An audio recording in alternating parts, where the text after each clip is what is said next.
Штипската клиничка болница од јапонската амбасада доби грант во висина од 42.000 евра.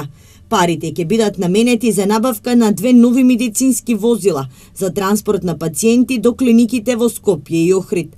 На свеченото потпишување на договорите присуствуваа штипскиот градоначалник Благој Бочварски, како и директорот на Штипската болница доктор Ален Ѓоргиев. Беше тоа свечен настан со присуство на министри, на вице-премиер, на градоначалници, на директори на јавни установи, здравствени, на училишта и така натаму.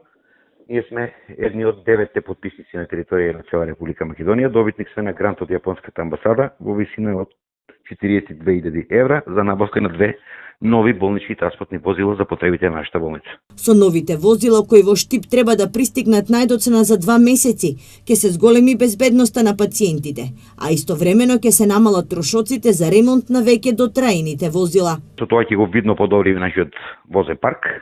Ќе има бенефит како за пациентите кои ќе бидат транспортирани во понови, посигурни и побрзи возила, така и ние како клиничка болница ќе имаме бенефит бидејќи ќе имаме нови возила на кои што видно ќе намалиме потрошувачката и на горива и на поправки, резервни делови и така натаму. Во моментот Штипската клиничка болница располага со 4 медицински возила за транспорт на пациенти.